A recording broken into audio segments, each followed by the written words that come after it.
নমস্কার। রাজ্য সরকারের বিভিন্ন দপ্তরগুলোতে নিয়োগ সংক্রান্ত বিষয় নিয়ে বেকাররা প্রত্যাশী বা বলতে পারেন চাকুরি প্রত্যাশীরা ময়দানে আছেন। গত 10 জুন পুলিশ প্রধান কার্যালয়ের সামনে এসে পুলিশ কনস্টেবল পদে নিযুক্ত পরীক্ষায় বা নিয়োগ পরীক্ষায় যারা অংশগ্রহণ করেছেন সেদিক থেকে তারা সংবাদ মাধ্যমের মুখোমুখি হন, সংশ্লিষ্ট কর্তৃপক্ষের দৃষ্টি আকর্ষণ করেন এবং তারপর গতকাল যখন প্রকাশ্যে এলো আনসার কি প্রকাশের বিষয়টি বা ডিসপ্লে করা হলো, আপলোড করা হলো, তখন সকলেই প্রত্যাশায় রয়েছেন যে কখন সেখানে মৌখিক পরীক্ষা অনুষ্ঠিত হবে এবং সেদিক থেকে বলা যেতে পারে এই সময়ের মধ্যে চাকরি প্রত্যাশী যারাই আছেন বিভিন্ন দপ্তরগুলোতে নিয়োগ সংক্রান্ত বিষয় নিয়ে যারা প্রত্যাশী বা নিয়োগ সংক্রান্ত বিষয় নিয়ে দপ্তরের দিকে যারা এগোচ্ছেন, দপ্তরের কাছে যাচ্ছেন, আধিকারিকদের কাছে যাচ্ছেন, তার মধ্যে পুলিশ কনস্টেবল পদে যারা চাকরি নিযুক্ত পরীক্ষা যারা অংশ নিয়েছেন বা নিয়োগ পরীক্ষায় যারা অংশ নিয়েছেন সেদিক থেকে বোধ হয় তারাও অবস্থান করছেন যে তাদের জন্য কি অপেক্ষা করছে। হয়তো এরপর বলা যেতে পারে মৌখিক পরীক্ষা হবে, তারপর নিয়োগ সংক্রান্ত বিষয় প্রক্রিয়া শেষ হবে। তবে আপনারা প্রত্যেকে জানেন মাঝপথে সেখানে আসন্ন ত্রিস্তর পঞ্চায়েত নির্বাচন এবং সেদিক থেকে পুলিশ কনস্টেবল নিয়োগ সংক্রান্ত বিষয়টি কবে সেখানে শেষ হবে এবং এই প্রক্রিয়া কতটা নাগাদ শেষ করা সম্ভব হবে তার পাশাপাশি হয়তো চর্চাও থাকবে। এবং আপনাদের কাছে আমরা তার আগেও একটি বিষয় উত্থাপন করে বলেছিলাম যে এই সময়ের মধ্যে রাজ্যের বিভিন্ন দপ্তরগুলোতে যখন সরকারের নিয়োগ প্রক্রিয়ার বিষয়গুলো তুলে ধরা হয়েছিল, আলোচনা করা হয়েছিল, তখন অনেকে বলছিলেন যে না, এই চাকরির বিষয়টি খুব দ্রুত সেখানে শেষ করা দরকার এবং চাকরির সংক্রান্ত বিষয়গুলো ঝুলিয়ে রাখার ক্ষেত্রে বারবার প্রশ্ন উঠেছে। উদ্বেগে রয়েছেন চাকরি প্রত্যাশীরা, বেকাররা যারা পুলিশ কনস্টেবলের চাকরির জন্য আবেদন করেছেন বা বলতে পারেন এই নিয়োগ সংক্রান্ত নিয়োগ প্রক্রিয়া যারা অংশগ্রহণ করেছেন, শারীরিক মাপঝুঁকে যারা টিকেছেন, তারপর তারা লিখিত পরীক্ষা যারা বসেছেন এবং এই সময়ের মধ্যে আনসার কি প্রকাশের পর তারা জানতে পেরেছেন যে তারা কে কত নম্বর পেয়েছেন, কে কত নম্বর অর্জন করেছেন। সেদিক থেকে এই আনসার কি এর বিষয়টি সেখানে গুরুত্বপূর্ণ এবং তার পাশাপাশি যারা চাকরি প্রত্যাশী তাদের নামের তালিকা প্রকাশ হলো। অর্থাৎ এক কথায় বলা যায় এই সময়ের মধ্যে যারা পরীক্ষায় উত্তীর্ণ হয়েছেন বা পরীক্ষায় যারা বসেছিলেন তারপর তাদের প্রত্যেকের সেখানে মৌখিক পরীক্ষা হবে, তারপর সেখানে নিয়োগ প্রক্রিয়ার বিষয়টা একেবারে ত্বরান্বিত করা হবে। এ রাজ্যের বুকে বিভিন্ন সময় আমরা কয়েকটি বিষয় সেখানে উল্লেখ করে কথা বলার চেষ্টা করেছিলাম। যারা বেকাররা যারা আছেন বিভিন্ন দপ্তরগুলোতে যারা নিয়োগ সংক্রান্ত পরীক্ষায় যারা অংশগ্রহণ করেছেন তাদের মধ্যে অনেকে আছেন প্রায় প্রতিদিন দাবি করেন বা প্রতিদিন বিষয়গুলো উত্থাপন করেন যে তাদের নিয়োগের বিষয়টি কবে সেখানে শেষ হচ্ছে, নিয়োগ প্রক্রিয়া কবে শেষ হবে। এমন আরক্ষা প্রশাসনের মধ্যে গুরুত্বপূর্ণ কয়েকটি ক্ষেত্র রয়েছে, সেই ক্ষেত্রগুলো থেকেই এই দাবি উঠছে। যারা ফায়ার সার্ভিসে চাকরির জন্য আবেদন করেছেন, ফায়ার সার্ভিসের যারা ফায়ারম্যান এবং চালক হিসাবে চাকরির জন্য আবেদন করেছেন তারা যেমন অপেক্ষা করছেন, জেল পুলিশের জন্য যারা মাপঝুঁকে অংশগ্রহণ করেছেন তারা সেই দাবি করছেন, তার পাশাপাশি যারা পুলিশ কনস্টেবল পদে চাকরির অপেক্ষা আছেন, প্রত্যাশিত চাকরির প্রত্যাশা যারা আছেন তারাও অপেক্ষা করছেন। এবং আপনারা এও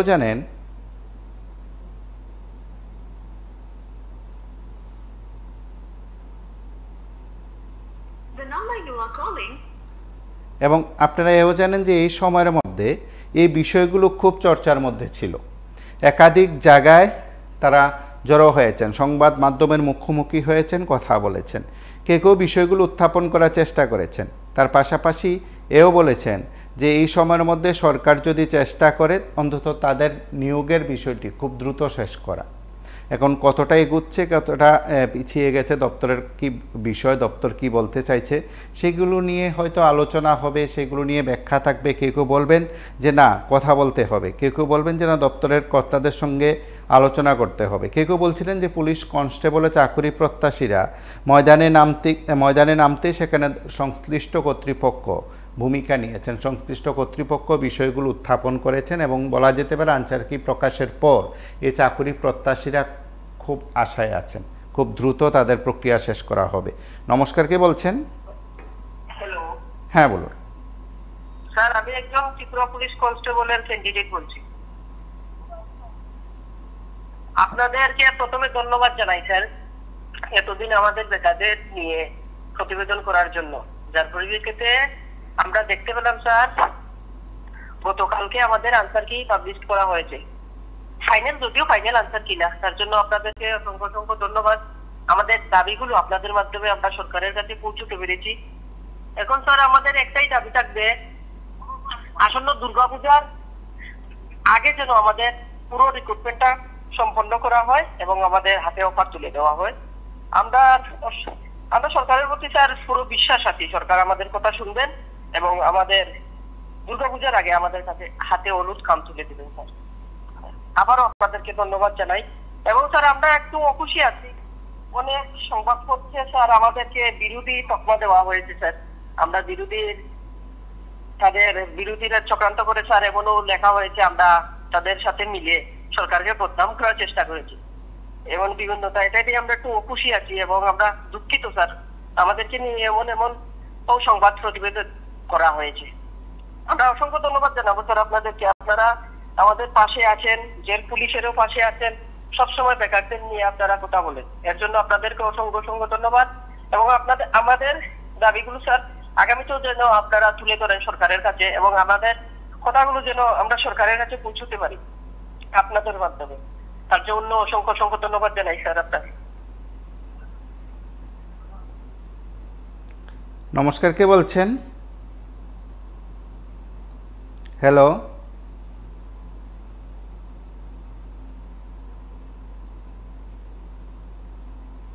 হ্যালো,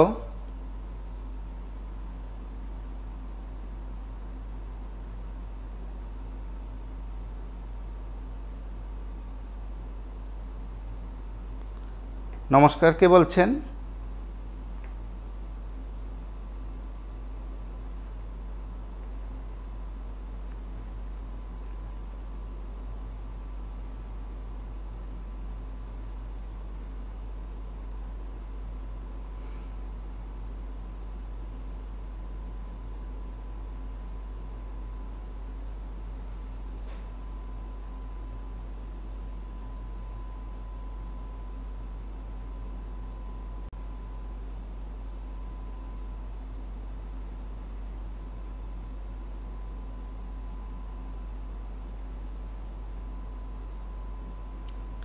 হ্যালো,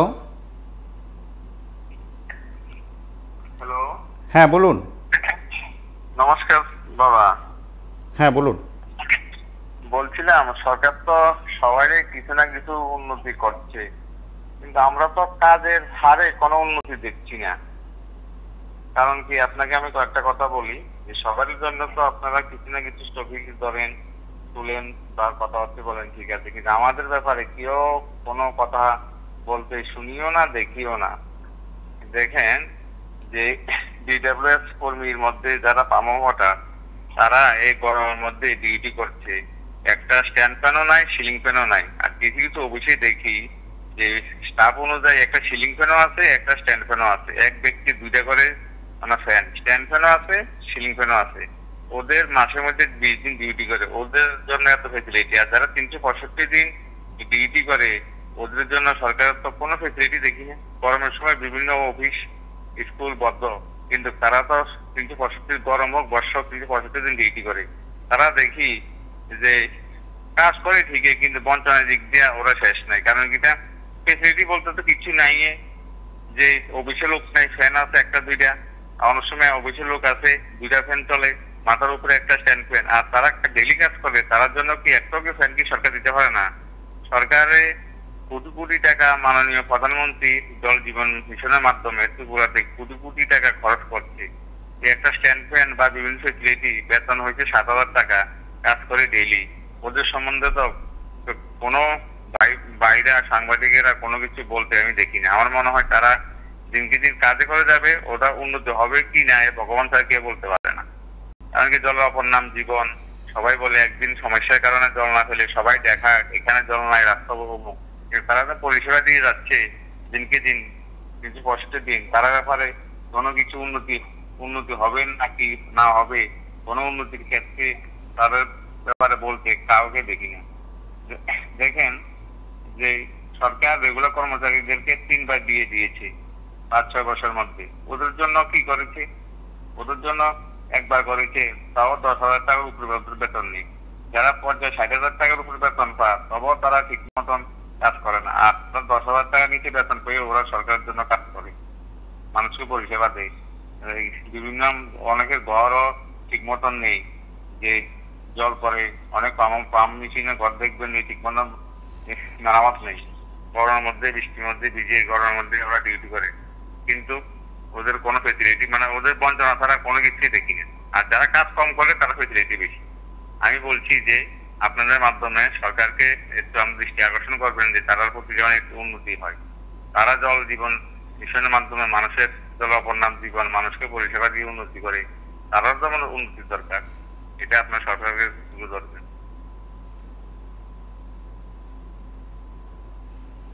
নমস্কার, কে বলছেন? হ্যালো,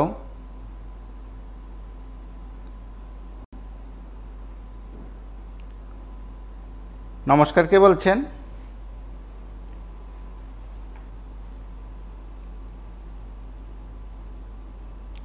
নমস্কার, কে বলছেন?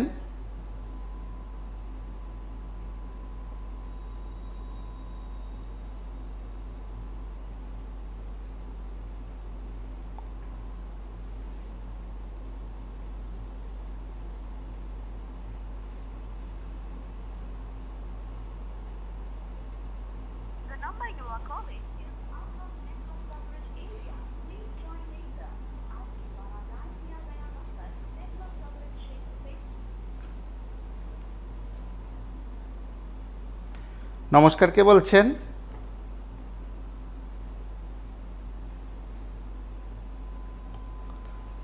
নমস্কার, কে বলছেন? হ্যালো,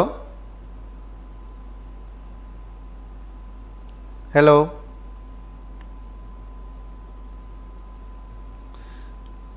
নমস্কার, কে বলছেন? হ্যালো, হ্যালো, নমস্কার। হ্যাঁ বলুন। হ্যাঁ, প্রথমে আমি বলতে চাবো যে PB24 কে অসংখ্য অসংখ্য ধন্যবাদ। আপনাদের দ্বারা, আপনাদের জন্য গতকালকে আমরা একটা আনসার কি পেলাম।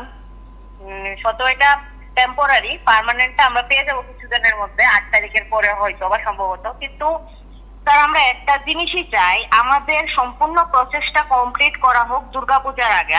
এটাই আমরা আগে থেকে দাবি করছিল। 10 তারিখ যারা গিয়েছিল তারা একটাই দাবি করেছিল, যাতে দুর্গাপুজোর আগে শীঘ্রই যাতে আমাদের প্রসেসটা সম্পূর্ণ করা হয়। আমাদের আনসার কি দিয়েছে ভালো, এখন আমাদের মেরিট লিস্ট দিয়ে ভাইবার জন্য ডাকানি হোক, এর মধ্যে আমাদের দুর্গাপুজোর আগে যাতে সম্পূর্ণ প্রসেসটা সম্পূর্ণ করা হোক ত্রিপুরা পুলিশের, সেটাই আমরা চাই। ধন্যবাদ। নমস্কার, কে বলছেন? হ্যালো, নমস্কার, কে বলছেন?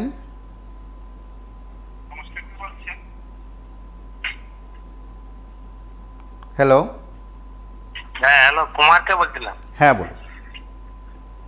পুলিশ কনস্টেবল বলছেন বা বিভিন্ন সরকারি চাকরি নিয়ে বলছেন, ভালো। কিন্তু দেখুন দেশের সংসদে তারপর পিজি, পোস্ট গ্রাজুয়েট যারা ডাক্তার, এইসব নিয়ে কিন্তু 2024 চলছে কেলেঙ্কারি। আজকের সংসদে এই যারা মানে দোষী, ধর্মেন্দ্র প্রধান তেলমন্ত্রী ছিলেন, শিক্ষামন্ত্রী হয়েছেন, পূর্বে ছিলেন স্মৃতি ইরানি, 12 পাস, যাই হোক ওনারা তো আর জয়লাভ করেননি। কিন্তু আজকে সংসদ বন্ধ হয়ে গেল। সংসদ হলো আমাদের দেশের জনগণের এই পঞ্চায়েত, মানে সর্বোচ্চ পঞ্চায়েত হলো সংসদ। লোকসভা, রাজ্যসভা হলো মনোনীত। তো দেখলাম ওম বিরলা, উনি মানে কি বলবো আপনাদের মাধ্যমে বলছি, উনি তো দালালি করেন। কারণ কিছু মাস পূর্বে উনি কয়েক মানে দেশের মতন নির্বাচিত সাংসদদেরকে মানে বহিষ্কার করে আইন পাস করে দিলেন, আবার চললো। উনি আবার আসলেন। আজকের বিষয় নিয়ে কিছু বলবেন? আজকের বিষয় নিয়ে বলছি, এটার সঙ্গে যুক্ত আছে আপনার যেটা দেখাচ্ছে পুলিশ নিয়ে, এটাও ত্রিপুরার লোকে যুক্ত আছে। ত্রিপুরা থেকে কি হবে, স্কুলগুলো বন্ধ হচ্ছে, সরকারি চাকরিগুলা ভ্যাকেন্সি আছে, ভ্যাকেন্সিগুলা স্কুল বন্ধ করলে তো ভ্যাকেন্সি যেগুলি আছে এটা তো প্রোটোকল না, 1 বছর না 2 বছর পরে শূন্য পদ থাকবে না। শিক্ষামন্ত্রী কি মানিক শাহ, দাঁতের ডাক্তার, উনি কি করছেন? স্বাস্থ্য, শিক্ষা, পিডব্লিউডি এসব নিয়ে বসে আছেন। ভাবছিলাম যে বিপ্লব দেব যেমন ভাবে ওই আর থেকে বলছিল ওনাকে বহিষ্কার করা হলো, ভাবছিলাম যে মানিক শাহ উনি মনে হয় খুব সভ্য শিক্ষিত লোক, উনি আরো বিপ্লব দেব থেকে আরো ফালতু লোক। রেকর্ডিং করেন অল ওভার ইন্ডিয়াতে, দেখেন আমার কথা। উনি আরো ফালতু লোক, সবটি দপ্তর নিয়ে বসে আছে উনি। নমস্কার, কে বলছেন? হ্যালো, নমস্কার, কে বলছেন? নমস্কার। হ্যাঁ বলুন। হ্যাঁ স্যার, আমি ঊনকোটি ডিস্ট্রিক্ট থেকে বলছিলাম। আমিও একজন ত্রিপুরার বেকার ছাত্র বলতে পারেন। ফায়ার সার্ভিস এবং আপনার কনস্টেবল দুটোই আমি টিকেছিলাম। তো যাই হোক, এতদিন কোনো আশার আলো দেখতে পাইনি, তো এখন আশার আলো আপনাদের দ্বারা দেখতে পাই, আমি খুবই খুশি। তো আমি চাইছি আপনাদের কাছে আরো একটি বার্তা সরকারের কাছে পৌঁছাক যে আমাদের যেন পুজোর আগে আমাদের হাতে অফার লেটার বা এইগুলো বাকি কাজগুলো সম্পূর্ণ হয় আর কি। স্যার ধন্যবাদ। স্যার নমস্কার, কে বলছেন?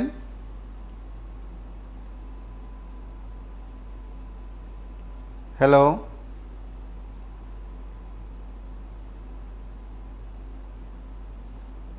নমস্কার, কে বলছেন?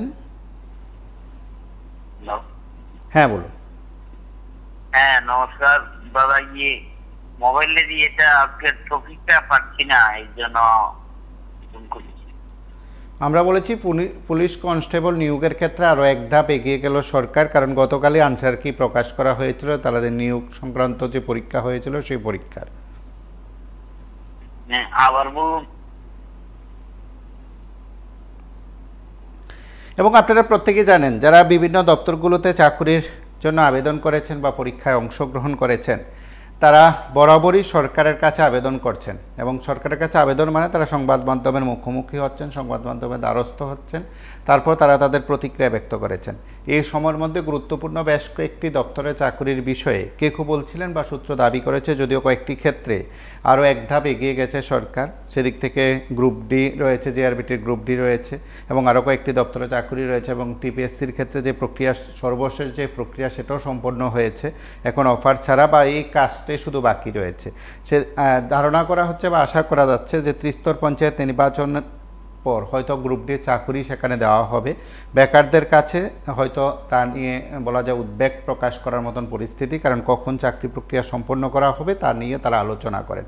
আর যখন পুলিশ কনস্টেবলের প্রতিনিধিরা বা বলতে পারেন যারা চাকরি প্রত্যাশীরা, যারা সংবাদ মাধ্যমের মুখোমুখি হয়েছিলেন, মূলত তারা আনসার কি প্রকাশ করার যেমন জোরালো দাবি তুলেছেন, তার পাশাপাশি তারা এও বলেছেন যে পুজোর আগেই যেন গোটা প্রক্রিয়া সেখানে শেষ করা হয়। কবে শেষ করা হবে বা তার জন্য কতটা এই বিষয়গুলো হয়তো আলোচনার মধ্যে আসছে। আমরা বারবার চেষ্টা করি যে তাদের প্রত্যেকের কাছে সেই কথাগুলো তুলে ধরা, তাদের প্রত্যেকের কাছে বিষয়গুলো উত্থাপন করা।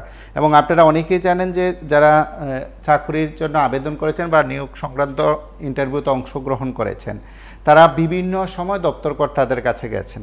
গত 10 জুন আজ যারা যে দৃশ্যগুলো দেখছেন, তারা গত 10 জুন গিয়েছিলেন, কথা বলার চেষ্টা করেছিলেন। আমরা সংবাদে বিষয়গুলো উত্থাপন করেছি, তাদের কথাগুলো তুলে ধরার চেষ্টা করছি। এখনও তাদের বক্তব্য আমরা শুনতে চেষ্টা করি, যে তাদের বক্তব্য হচ্ছে যে খুব শীঘ্রই সেখানে নিয়োগ প্রক্রিয়া সম্পন্ন করা হোক।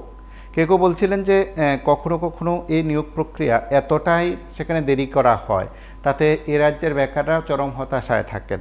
এবং আপনারা প্রত্যেকে জানেন গ্রুপ ডির প্রক্রিয়া 2020 সালে শুরু হয়েছিল, কার্যত এখনও চলছে। অন্যান্য প্রক্রিয়ার ক্ষেত্রে 2021 কিংবা 2022 সালে সেই প্রক্রিয়া শুরু হয়, এখনও সেই প্রক্রিয়া চলছে, পুরোপুরি কমপ্লিট হয়নি। বিশেষ করে এই নিয়োগ সংক্রান্ত পরীক্ষাগুলো যতটা দেরি হচ্ছে বা আনসার কি প্রকাশ করা হচ্ছে না, কোথাও কোথাও নিয়োগ প্রক্রিয়ার ফলাফল প্রকাশ করা হচ্ছে না, এই নিয়ে যখন তারা সংবাদ মাধ্যমের মুখোমুখি হন, তারা বরাবরই সরকার প্রধান মুখ্যমন্ত্রীর দৃষ্টি আকর্ষণ করেন। আমরা আজ তাদের প্রায় প্রত্যেকের কথা শুনি, প্রায় প্রত্যেকের বক্তব্যগুলো আমরা। নমস্কার, কে বলছেন? হ্যালো, হ্যাঁ বলুন, লাইভে আছেন, কথা শোনা যাচ্ছে। সাউন্ড বন্ধ করুন, টিভির সাউন্ড বন্ধ করুন, কথা বলুন। নমস্কার স্যার। টিভির সাউন্ড বন্ধ করুন, কথা বলুন। হ্যাঁ, বন্ধ হয়ে আছে। হ্যালো, নমস্কার স্যার। হ্যাঁ বলুন। আমি প্রথমেই বলতে চাই টিভি24 নিউজ চ্যানেলকে অসংখ্য ধন্যবাদ। আপনাদের দ্বারাই আমাদের কথাগুলো সরকারের কানে পৌঁছাবে হয়তো। হ্যালো, আমাকে কি শুনতে পাচ্ছেন? হ্যাঁ, শোনা যাচ্ছে, বলুন। স্যার দেখুন, একটা সরকারি চাকরি প্রসেস কতদিন যাবত চলতে পারে? আপনারা দেখুন, হয়তো আমার কিছু আবেগপ্রবণ কথা আসতেই পারে। এখন গত বিধানসভা ভোটের আগে আমরা ইন্টারভিউটা দিয়েছিলাম বা রিটেন এক্সামটা দিয়েছিলাম। বিধানসভায় ইলেকশন হয়ে গেছে, লোকসভা ইলেকশন হয়ে গেছে, অনেকদিন হয়ে গেছে, এখন আবার ত্রিস্তর পঞ্চায়েত ইলেকশন। তো এত বড় বড় উৎসব সরকারের পালিত হচ্ছে, কিন্তু বেকারদের এই যে চাকরি, সামান্য চাকরি, এটা হয়তো সরকারের কাছে এটা সামান্য, কিন্তু আমাদের কাছে এটা অনেক বড় একটা জিনিস। এত বছর শিক্ষা দীক্ষা করে যদি চাকরি ইন্টারভিউ দিয়ে যদি এতদিন ঝুলে থাকতে হয়, তাহলে বুঝুন আমরা বেকারদের মনে কি যায়। তো আপনারা গণতন্ত্র চতুর্থ স্তম্ভ, আপনাদের দ্বারা আমরা এই বক্তব্যগুলো সরকারের কাছে তুলে ধরতে চাই যে আমাদের অতি সত্বর নিয়োগ করুক, বা যদি সবাই চাকরি পাবে না ঠিক আছে, হয়তো আমিও না পাইতে পারি, কিন্তু আমাদের যে একটা আশা আছে, এই আশাটা নিয়ে যাতে বেশি দিন না খেলা হয়, আমরা এটাই আপনার কাছে তুলে ধরতে চাই সরকারের কাছে। আপনাদের মাধ্যমে আপনারা একটু সাহায্য করুন এবং এসব নিয়ে আপনারা যত সম্ভব একটু সরকারের কাছে তুলে ধরুন। Thank you.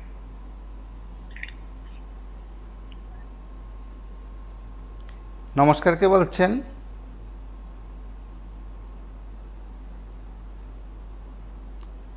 হ্যালো,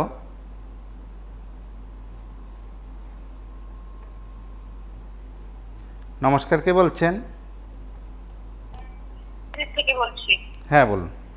প্রথমেই ধন্যবাদ জানাই আপনাদের টিভি24 নিউজ চ্যানেলকে। আপনাদের মাধ্যমে আমরা আমাদের প্রতিবাদটা সরকারের কাছে পৌঁছাতে পেরেছি। আমাদের কেন্দ্রের যে সকলের অনুরোধ, দুর্গাপুজোর আগে যাতে আমাদের পুলিশ রিক্রুটমেন্টের প্রসেসটা ফুল কমপ্লিট করে আমাদেরকে ট্রেনিং মেটেরিয়ালটা দিয়ে দেওয়া হয়, এতটুকুই আমাদের আবেদন। নমস্কার। নমস্কার, কে বলছেন? হ্যালো, নমস্কার, কে বলছেন? বলছিলাম স্যার, এতগুলো চাকরি কে দিল বলেছিল? যে এতগুলো চাকরি দেওয়ার এসে প্রতিজ্ঞা করেছিল, ওনাকে সব দেখার জন্য টেলিগ্রাফে আপনার চিঠি দিয়ে দেয়, আপনি বলেছিলেন আপনার জন্য আমাদের ভবিষ্যৎ নষ্ট হবে। আর দেখাটা যদি আঙুল সোজা থেকে যদি আঙুল তেরা করে নেয়, তাহলে তো সমস্যা হয়ে যাবে। তাই বলছি সমস্ত বেকারদেরকে ওনারা যেন প্রধানমন্ত্রীর কাছে বা মুখ্যমন্ত্রীর কাছে পোস্ট করে, পোস্টের মাধ্যমে আমাদের কি হবে, এত ঝামেলা করে কি লাভ নেই। দপ্তরগুলোতে গিয়ে লাভ নেই, কারণ দপ্তর তো কোনো জবাব দিতে পারে না, কারণ চাকরি দেওয়ার মালিক তো মুখ্যমন্ত্রী বা প্রধানমন্ত্রী। দপ্তরে ঘুরে তো ওনাদের সময় আরো নষ্ট হয়ে যাবে, নষ্ট হচ্ছে নাকি তো ওনারা কেউ অবরেজ হয়ে যাবে, অত 6 মাস হলে 3 মাস হলে কেউ অবরেজ হয়ে যাবে।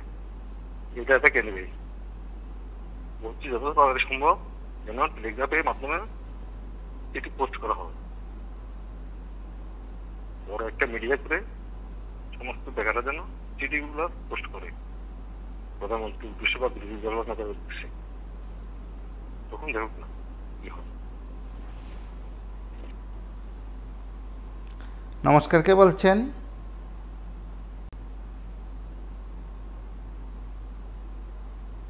হ্যালো,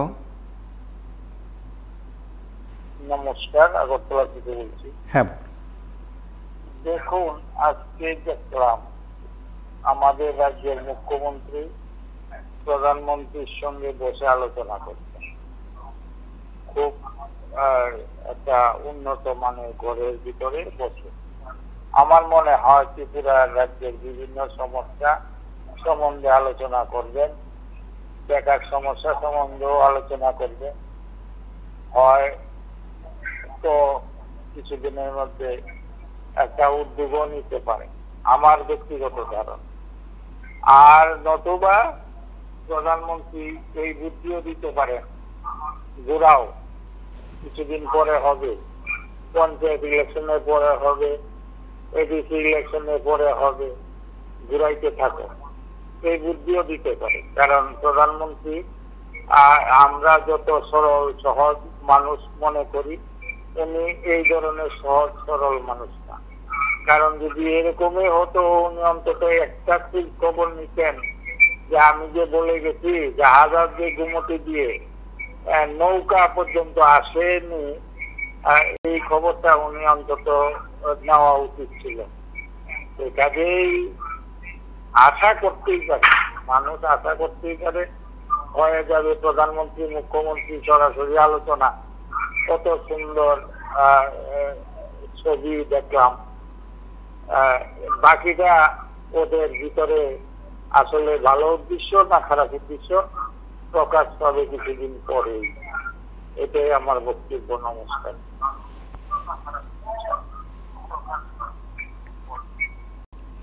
নমস্কার, কে বলছেন? হ্যালো, নমস্কার, কে বলছেন?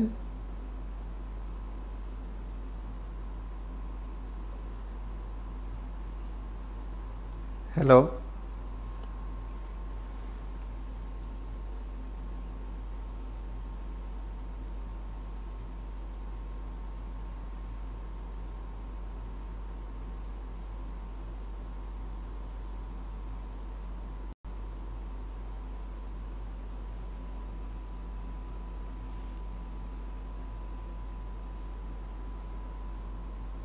নমস্কার, কে বলছেন?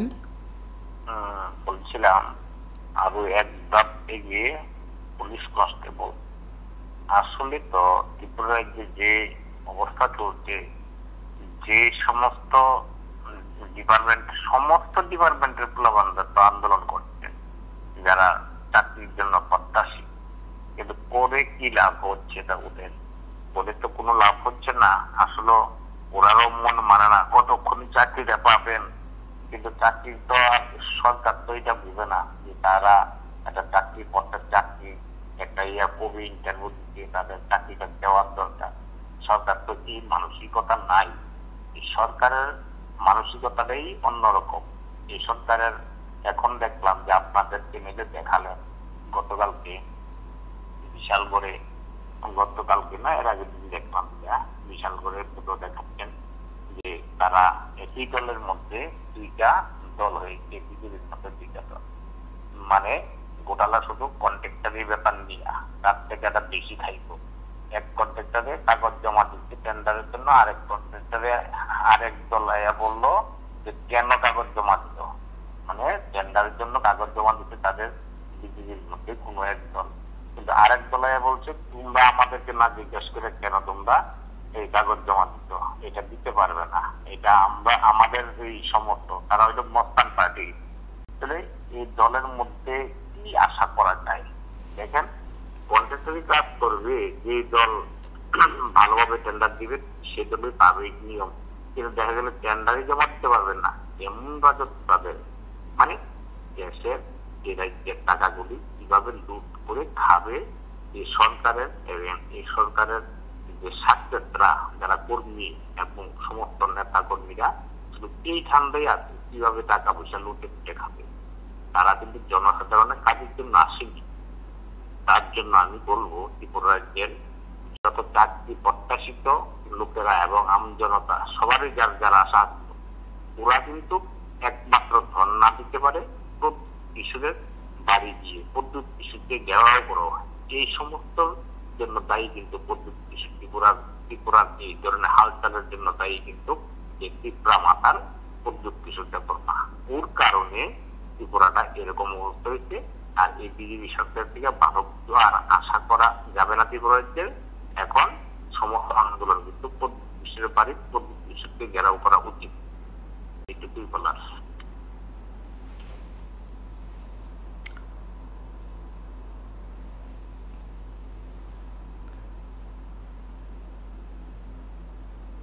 নমস্কার, কে বলছেন?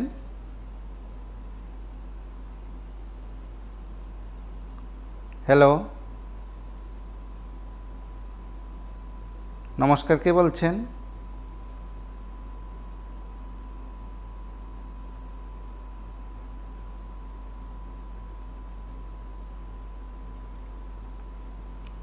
নমস্কার, কে বলছেন?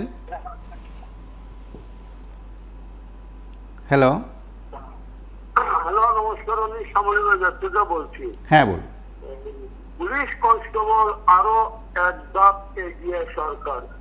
এটার কারণটা আপনারা গত 5-6 দিন ধরে ডিফারেন্ট পরীক্ষা 2 বছর 3 বছর আগে এগুলার কোনো রেজাল্ট কোনো কিছু বেরিয়েছে না, এবং প্রত্যেক দিনই আন্দোলন, পুলিশ বিশেষ ফায়ার ব্রিগেড, তারপর যত দপ্তরের ওই ট্যাক্স এখন সরকার বুঝে বাধ্য হইতেছে যে এই প্রেশারে একদিন আগেই দেখলাম প্রবক্তা বললো যে আগস্ট মাসে চাকুরি ছাড়া হবে, যেটি অফার, যেটা যত তাড়াতাড়ি করে ওদের জন্য মঙ্গল হইত।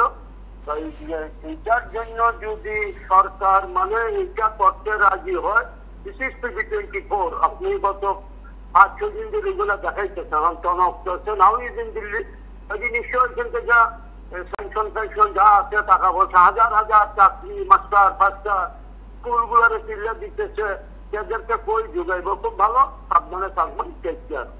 ওকে।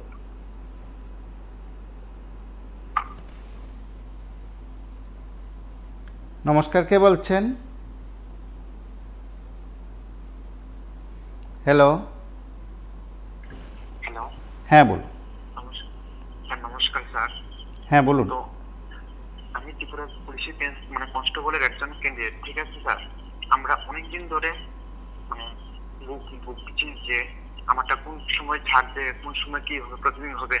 আর গতকালকে তো একটা প্রসেসিং দিয়েছে যে মানে আনসার কিউ রেজাল্ট বেরিয়েছে, ঠিক আছে। তো অতি শীঘ্রই আমাদের যাতে মানে সাইবার টেস্টটা হয়ে যায়, সেটা নিয়ে সেটার জন্যই আমি কল করেছি, ঠিক আছে। অনেকদিন ধরে 10 বছর ধরে পুলিশের কোনো নিয়োগ হচ্ছে না, তো তার জন্যই আমি চাইছি আমার তরফ থেকে, আমারও বয়স শেষ হয়ে যাচ্ছে, তো অতি শীঘ্রই যাতে আমরা জবটা পাই, তার জন্য আপনার কাছে আমার আন্তরিকভাবে আবেদন রয়েছে।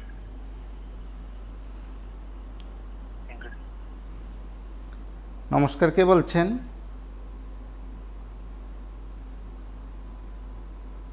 হ্যালো।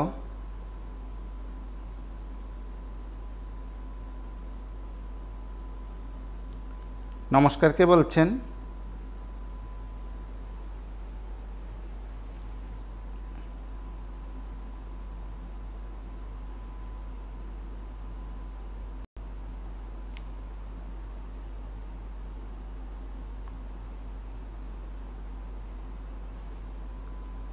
নমস্কার, কে বলছেন?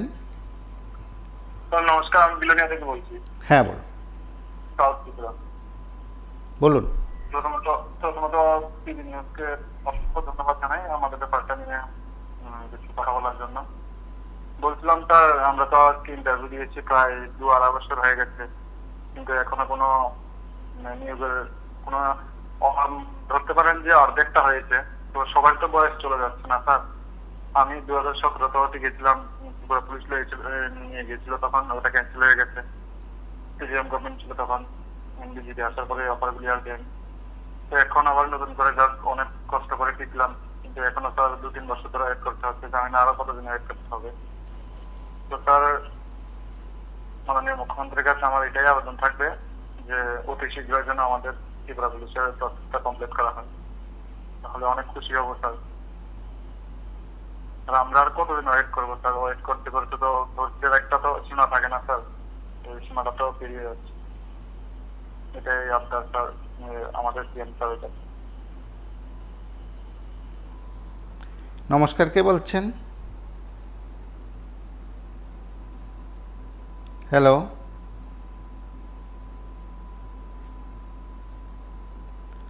নমস্কার, কে বলছেন? মেলাঘর থেকে সুমন বলছি।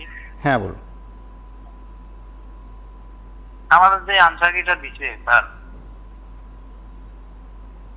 এটা দিতে কি 3 বছর লাগে? তারা একটা আনসার কি দিতে যদি 3 বছর লাগে, তাহলে চাকরি দিতে কয় বছর লাগবে?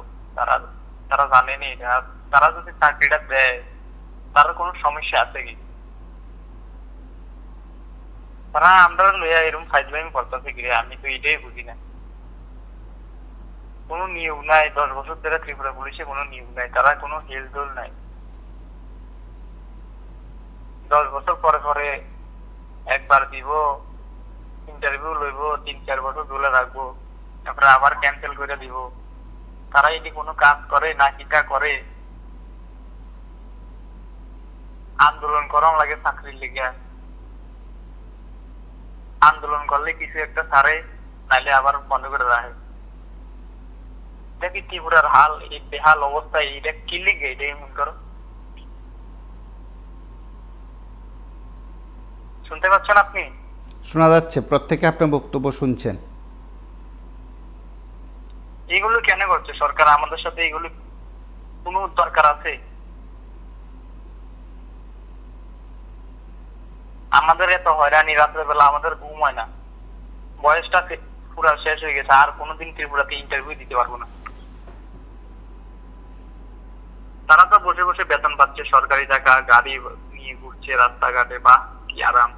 আর আমাদের রাতে ঘুম হয় না, কাজ নাই, ত্রিপুরার কিচ্ছু নাই, চাকরি ছাড়ে না, কিচ্ছু ছাড়ে না, শুধু আন্দোলন হয় ত্রিপুরার কদিন পরে পরে। আন্দোলন হইলে তোমাদেরকে দিয়ে দিব কিছুদিনের মধ্যে। ওই 3 বছর পরে ত্রিপুরা পুলিশের আনসার কি দিয়েছে? আমরা তো ভেবে নিয়েছি কিছু একটা বেরোবে, ভাইবা ডেট আনসার কি? এটা তো আমরা তার পরীক্ষা দিয়ে আমরা যে কাগজটা দিয়েছি এটার মধ্যে আমরা তো দাগের নিয়ে আসছি, আমরা তো বাইতে একটু মিলিয়ে নিয়েছি যে আমরা কত পাবো, কি আসে, এটা আবার বুঝে দেওয়া লাগে। এটা কি পঞ্চায়েত ইলেকশনের লিগে আমরা এটা সরকারের ললিপপ নিয়ে দিতেছে নাকি?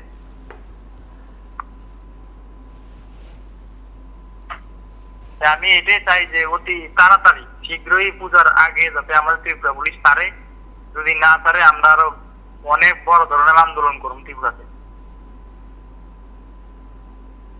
ধন্যবাদ স্যার।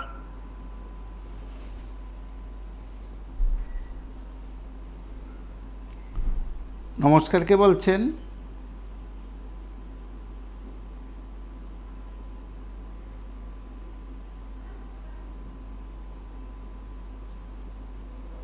হ্যালো,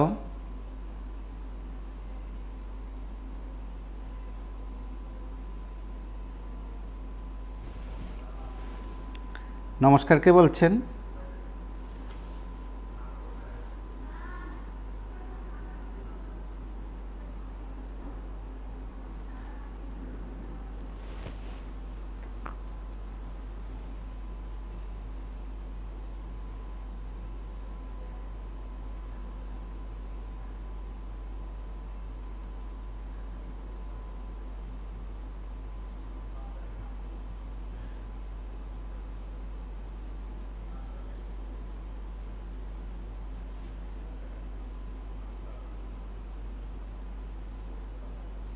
নমস্কার, কে বলছেন?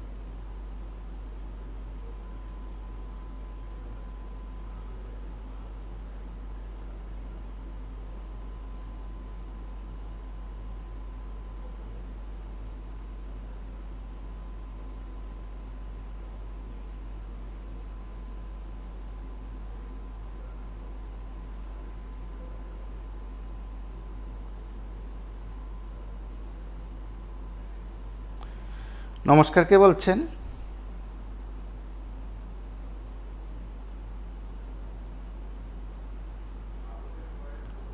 হ্যালো, আমি আগরতলা থেকে বলছি।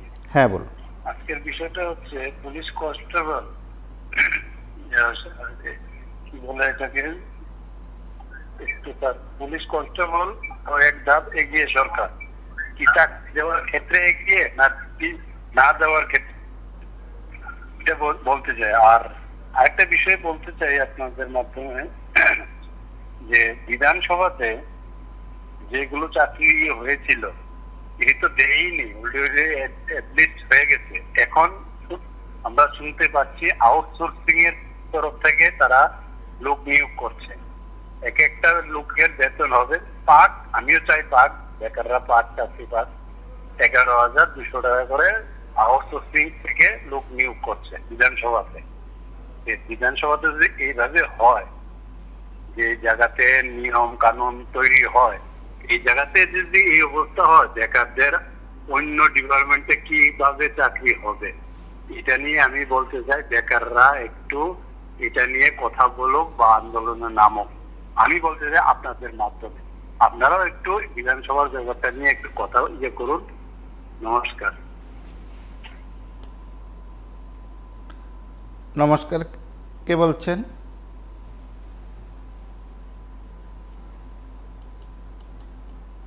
হ্যালো, নমস্কার, কে বলছেন?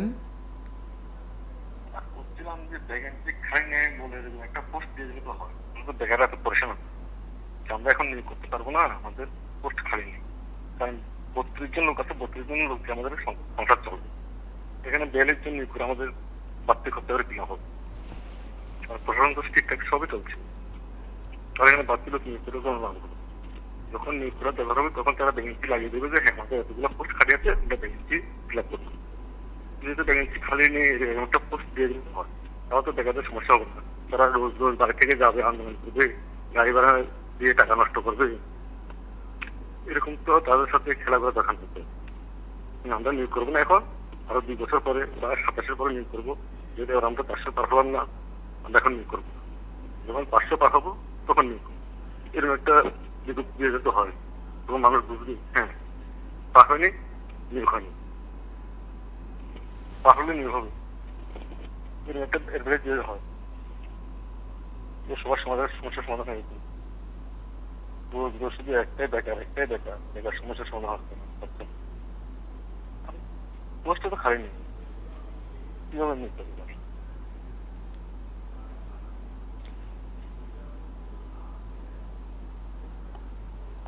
নমস্কার, কে বলছেন?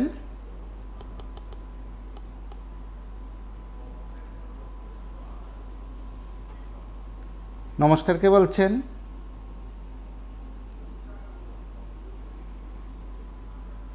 হ্যালো,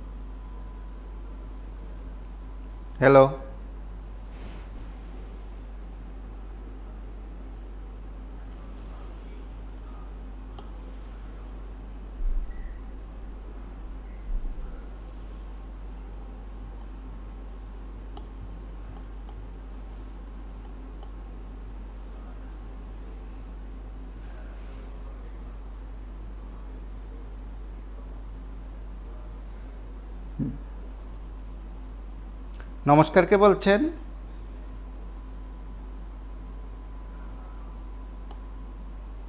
হ্যালো, নমস্কার, কে বলছেন?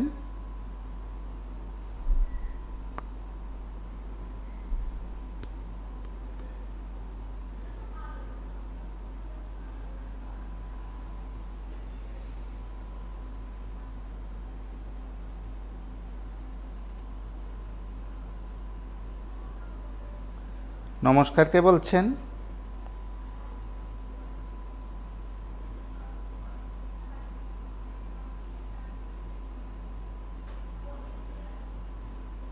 হ্যালো,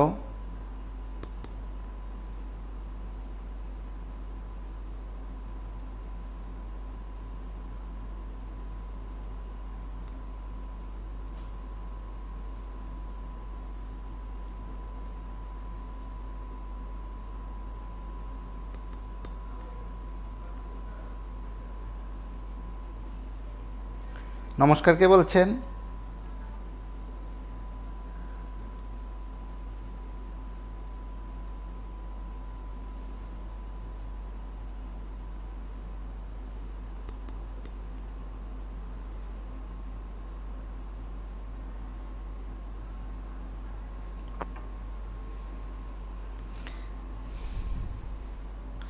আপনারা শুনলেন এবং আপনাদের কাছে আমরা কয়েকটি বিষয় যেমন প্রতিদিন তুলে ধরার চেষ্টা করি, ঠিক তেমনি পুলিশ কনস্টেবল নিয়োগের বিষয়ে আরও এক ধাপ এগুলো সরকার, আমরাই কথা বলছি। কারণ আনসার কি প্রকাশ হলো, তার ফাইনাল আনসার কি অবশ্যই প্রকাশ হবে এবং সেদিক থেকে বলা যেতে পারে অপেক্ষার কয়েকদিন তারপর যদি নিয়োগ সংক্রান্ত প্রক্রিয়া শেষ করার ইচ্ছে থাকে সরকারের, তাহলে বিষয়টি আর বেশি দিনের নয়। নমস্কার, কি বলছেন? হ্যাঁ বল।